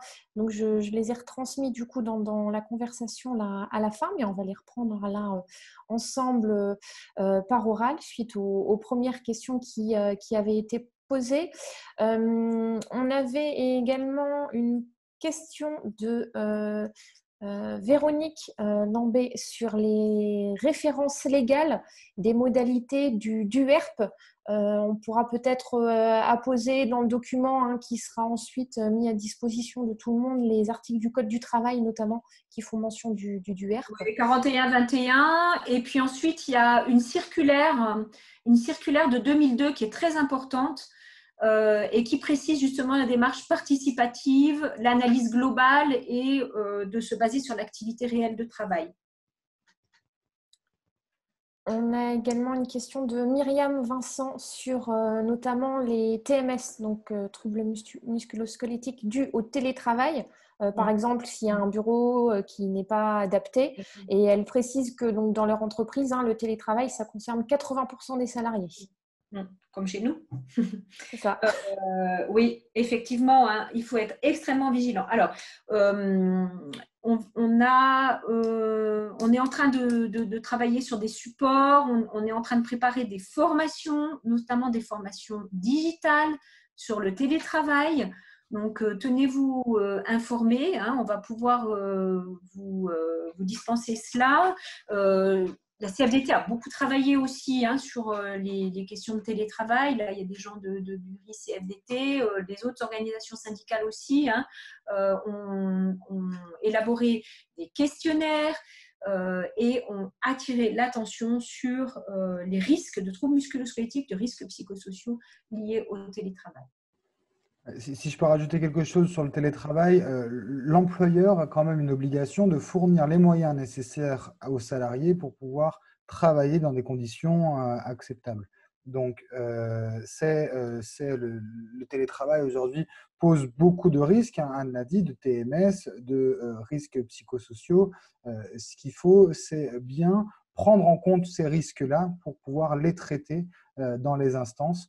Parce que le télétravail est comme le travail sur site, et le salarié y est exposé à des risques et ces choses-là doivent être prises en compte et améliorées dans le cadre de l'action du CSE. Pour continuer sur le télétravail, il y avait une remarque de Dominique Chalumeau qui disait que dans son entreprise, il y a plusieurs collègues en télétravail, mais sur leur ordinateur personnel. Non, alors là, l'employeur doit fournir les équipements de travail. Hein. Donc, à minima, un ordinateur portable ou un ordinateur fixe que le salarié ira chercher, hein, mais on doit fournir les équipements de travail. On ne peut pas obliger une personne à utiliser ses propres équipements.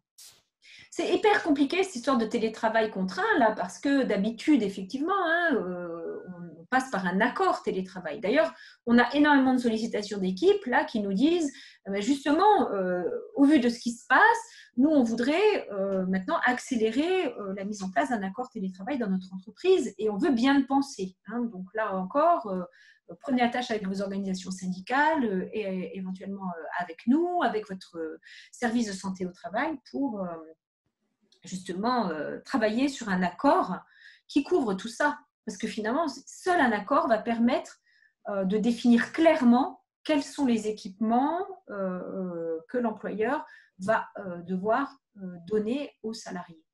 Mais là, il faut qu'il y ait l'équipement minimum donné par l'employeur. Il y a aussi une prise en charge financière. Alors, c'est un barème URSSAF hein, qui donne 10 € par mois de prise en charge financière pour, vous savez, hein, les coûts électricité, eau, voilà, puisque quand on est chez soi, finalement, voilà, on dépense aussi, hein, même si on ne dépense plus en essence. Et c'est de l'ordre de 10 € par mois à raison d'une journée travaillée par semaine. Donc, si on est sur 5 journées travaillées par semaine, ça va être un dédommagement de 50 € par mois. Et on a une réaction là en direct donc de Laure hein, sur le fait qu'on ne peut pas tout exiger de l'employeur, qu'il faut discuter et également pouvoir trouver un accord. Ben, c'est ça, c'est l'objet des accords, mais encore faut-il pouvoir négocier un accord maintenant. Voilà. Et Lionel rebondit également sur ce que vient de dire Dimitri hein, concernant les moyens pour travailler, en demandant si ça concerne également le travail normal ou si ça ne concerne que le télétravail. L'employeur, oui, doit fournir les moyens nécessaires, que ce soit en télétravail ou pas en télétravail, aux salariés. Mais quand on parle de moyens matériels, mais aussi de moyens organisationnels. C'est-à-dire que le CSE doit imposer à l'employeur, enfin, dans le cadre d'accords, la prise en compte des questions organisationnelles qui sont posées. On parle de droit à la déconnexion, de droit de s'organiser différemment, que ce soit en télétravail ou encore sur site. C'est un principe de base de la prévention. Donc, toutes ces questions doivent être mises sur la table et négociées.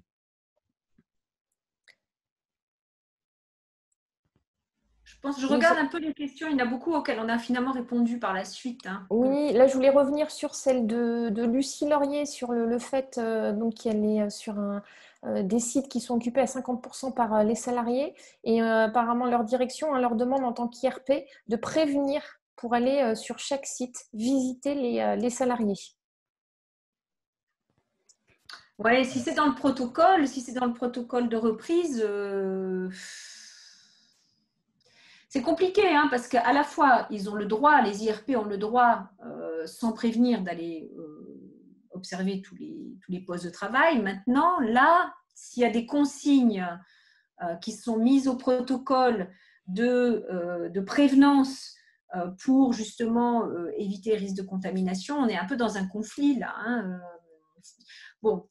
Il faut voir s'ils ont vraiment besoin d'y aller sans prévenir, parce qu'il y a des choses importantes à savoir. Est-ce qu'ils ne peuvent pas, par le biais d'autres moyens, faire remonter à l'employeur des choses qui leur sont venues, des témoignages qui leur sont venus Alors, pas de protocole sur le site, hein, précise Lucie. Donc, s'il n'y a pas de protocole, ils peuvent à ce moment-là exercer leur prérogative. Hein. À ce moment-là, ils peuvent aller voir les postes de travail au titre de leur prérogative de représentant du personnel. Hein.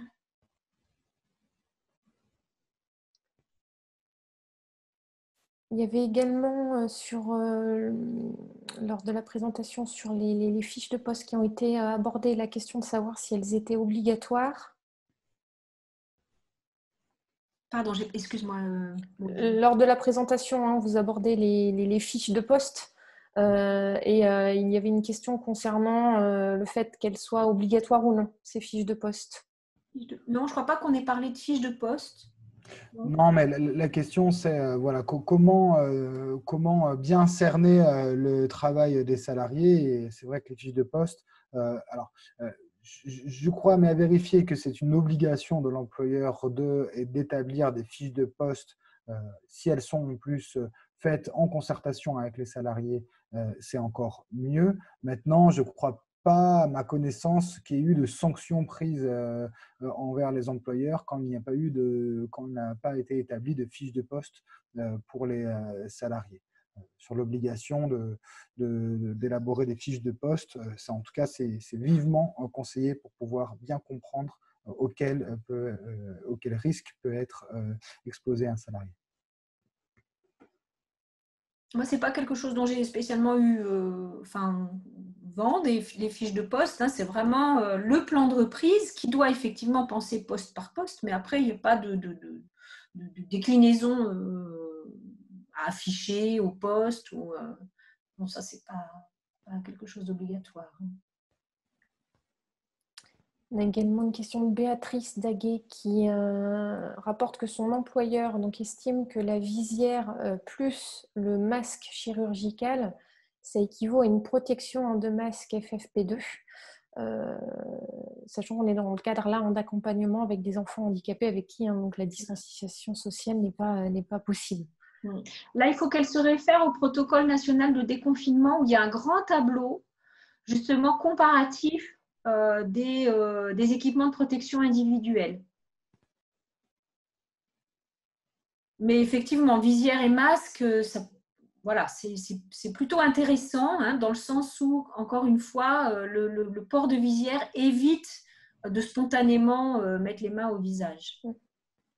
Ça évite finalement risque indirect et direct. Après, il faut que les enfants supportent d'avoir des éducateurs casqués, masqués, ce qui n'est pas évident non plus.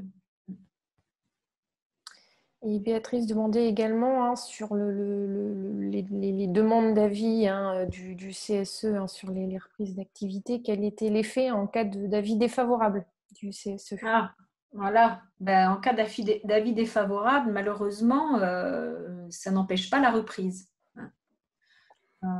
Absence d'avis et avis défavorable, l'absence d'avis joue comme un avis défavorable et un avis défavorable n'empêche pas la reprise. Maintenant, encore une fois, et Dimitri l'a bien dit, hein, l'idée, c'est pas de dire favorable ou défavorable, c'est pas ça qui est important. Ce qui est important, c'est d'expliquer pourquoi vous émettez un avis défavorable et surtout ce que vous proposez comme complément dans les protections, la prévention qui est mise en place. Et pourquoi vous demandez ces compléments-là? Au regard de quoi? Justement, au regard de l'activité réelle, des risques indirects, tout ce dont on a parlé là.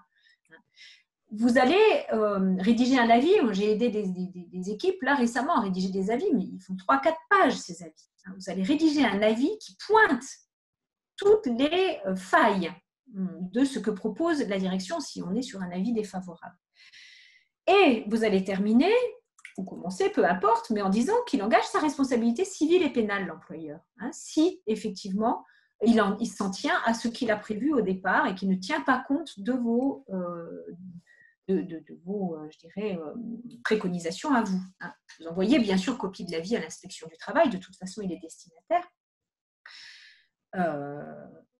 Et vous mettez l'employeur face à ses responsabilités. Et vous lui dites, écoutez, demain, un employé se retourne contre vous parce que justement, il a été contaminé, parce que les mesures mises en place n'étaient pas suffisantes. Ou alors, un salarié développe une maladie professionnelle de type trouble musculo-squelettique, ou alors vous avez un cas de RPS, un énorme conflit entre les salariés parce que justement votre plan de prévention, il n'a pas pris en compte l'intégralité des difficultés du travail en cette période de crise sanitaire.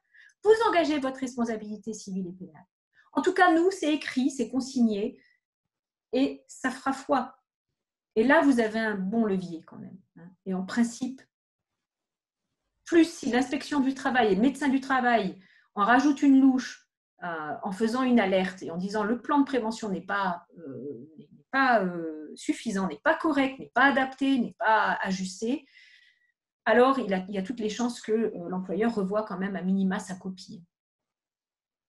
Et après, vous avez, comme l'a dit Dimitri, la possibilité de saisir votre droit d'alerte, vous, les représentants du personnel, et les salariés, leur droit de retrait.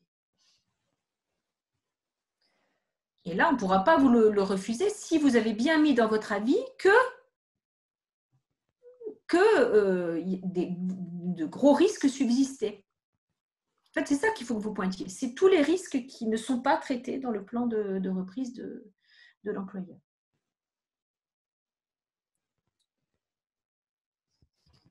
Merci. Une question là sur les salariés à risque de la part de Dominique. Jusqu'à quand est-ce qu'ils peuvent rester en chômage partiel? Car sur l'attestation fournie par la Sécurité sociale remise à l'employeur, il n'y a pas de date butoir. Oui, parce qu'on est dans l'attente de décret. De toute façon, vous avez vu que les dates butoirs d'activité partielle, elles sont remises au fur et à mesure. Enfin, les délais sont repoussés au fur et à mesure. Mais là, ce qu'on entend aujourd'hui, c'est que malheureusement, la prise en charge de l'État risque de diminuer drastiquement. Donc, je pense que ça ne va pas durer éternellement, cette possibilité, effectivement, de l'activité partielle prise en charge par l'employeur, par l'État. Est-ce que ces salariés à risque ne pourront pas demander un arrêt? Aujourd'hui, les arrêts de travail sont directement transférés en activité partielle pour que justement la prise en charge soit meilleure. Alors, est-ce qu'on va repasser à nouveau à de l'arrêt de travail classique, à ce moment-là, avec une prise en charge sécu? Honnêtement, on n'a pas la réponse parce que on n'est pas dans les hautes sphères là. On est vraiment on attend tous de voir. Je crois que je pense qu'on va avoir beaucoup de nouveautés à partir du 2 juin. Je pense que la prochaine date, la grande date, c'est le 2 juin où vont sortir de nouveaux décrets. On a eu le décret de déconfinement du 11 mai et je pense qu'on aura de nouveaux décrets le 2 juin qui vont recadrer tout ça. Et effectivement, oui, Laure ou Christian la précise que le médecin du travail peut également prescrire un arrêt. Laure, il est sorti le décret? Je ne suis pas sûre. Malheureusement, l'ordonnance est sortie le 1er avril et c'était presque un poisson parce que ils attendent, en tout cas dans les derniers jours, là, ils attendaient toujours le décret qui permet au médecin du travail de délivrer un arrêt.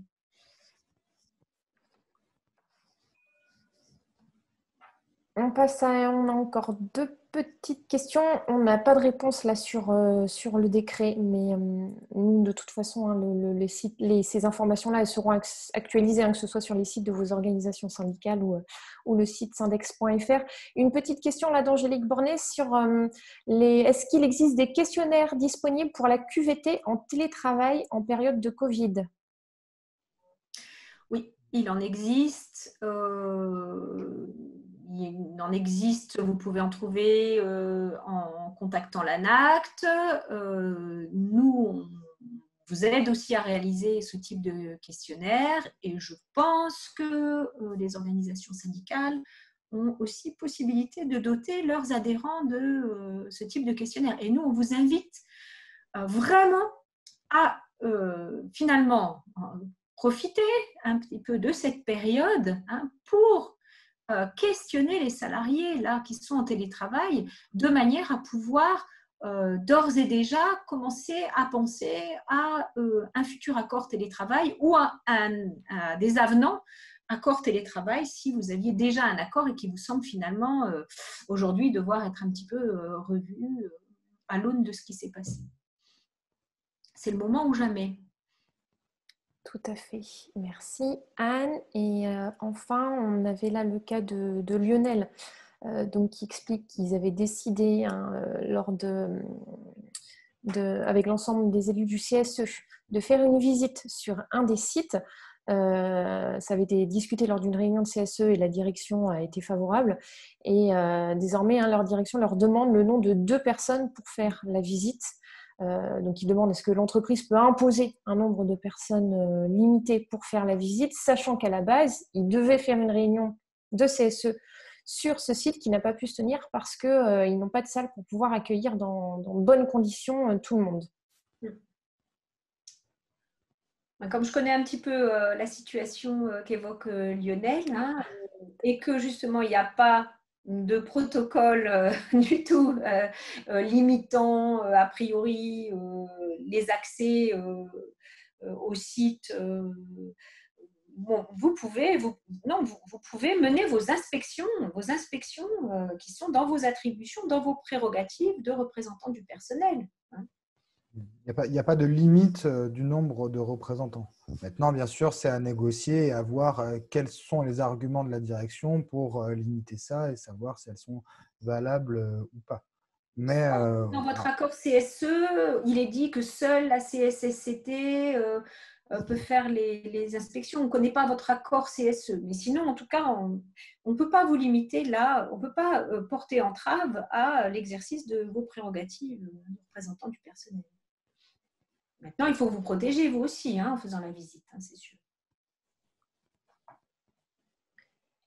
Eh bien, je crois que nous avons fait le tour des différentes questions posées. N'hésitez pas. Alors, sur les arrêts de travail, a priori, le décret a été publié le 12 mai. Ok. Eh ben, merci de l'info. Super. Donc, ils peuvent prescrire des arrêts de travail. Et Lionel précise qu'ils n'ont pas de SSCT, de commission SSCT. D'accord. Donc, c'est bien le CSE qui fait ces inspections. Tout à fait. Ce qui était précisé également dans les commentaires. Sans SSCT, sont les élus du CSE qui font les inspections. Sauf si l'employeur peut prouver que vraiment il y a un grand danger à ce qu'ils aillent faire ensemble la visite, mais s'ils respectent les règles de distanciation, qu'ils se protègent, ils ne peuvent pas se limiter, être limités par l'employeur pour l'exercice de leur mission. Merci Anne et Dimitri pour la présentation et les réponses aux questions. Je pense que nous avons répondu à toutes les sollicitations. Nous arrivons donc à la fin de ce webinaire. On souhaitait donc vous... J'avais juste vu une question sur la prise en charge de l'expertise. Mais vous aviez répondu peut-être ? Je ne crois pas y avoir répondu. Effectivement, sur l'expertise, la prise en charge à 100%. Donc, c'est comme dans un projet important depuis les ordonnances Macron, c'est 80% employeurs, 20% CSE. Maintenant, nous, on mène des expertises où le CSE a négocié une prise en charge 100% par l'employeur et qui n'est pas limitée dans le temps. Donc, c'est plutôt une expertise contractuelle. Donc, il faut toujours essayer de négocier. Merci Anne. Effectivement, celle-là était posée tout au début. Merci Anne pour ton œil aguerri. On a loupé d'autres certainement. Donc effectivement, on va clore là ce webinaire. Merci à tous pour votre participation. Merci Anne, Dimitri. On a eu beaucoup de remarques, de questions. Je ne sais pas si c'était visible par tous. On a essayé de vous les transmettre telles quelles au fur et à mesure. On souhaitait quand même vous rappeler que donc la gestion de cette crise sanitaire dans votre entreprise, elle est en train, ou elle va sans doute révéler l'état du dialogue social. Cette crise, elle n'est pas finie, donc il faut rester vigilant. On s'attend à une crise économique et financière par la suite. Donc voilà, suivez ce qui se passe dans votre entreprise. Vos organisations syndicales, Syndex peuvent vous accompagner. Donc n'hésitez pas à bien évidemment, comme vous le faites, venir nous solliciter. Que ce soit en direct ou via l'adresse mail contact-bfc@syndex.fr. Je vois une question là sur les réponses aux questions. Alors effectivement, on pourra essayer de reprendre les différentes questions et d'en faire des réponses. On va voir pour vous transmettre ces différentes réponses. En tout cas, si vous avez besoin de plus de renseignements, que ce soit sur les modalités d'accompagnement ou tout autre sujet, vous nous envoyez un mail à contact-bfc@syndex.fr avec vos coordonnées. Nous vous rappellerons très rapidement. Si vous voulez revoir ce webinaire, le faire circuler pour ceux qui n'ont pas pu y assister, donc il sera en replay sur syndex.fr avec donc la présentation qui a servi de support en début de webinaire. Donc d'ici là, suivez-nous sur les réseaux sociaux pour ne manquer aucune information. N'hésitez pas à revenir régulièrement sur notre site syndex.fr. On vous remercie beaucoup pour votre attention, vos questions et puis d'avoir passé cette presque 2 heures avec nous. On vous souhaite de passer une bonne journée et on vous dit à bientôt.